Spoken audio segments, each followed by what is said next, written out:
CCTV காட்சிகள். கேரளால வாணியம்குளம் பத்திப்பாராவில தான் இந்த சம்பவம் நடந்திருக்கு.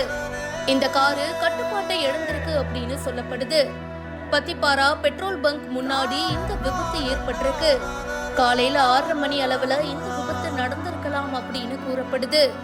படத்துலதான் இந்த மாதிரி சீன்லாம் பார்த்திருப்போம். ஆனா நிஜத்துல இப்படி ஒரு கோர விபத்து நடந்திருக்கு.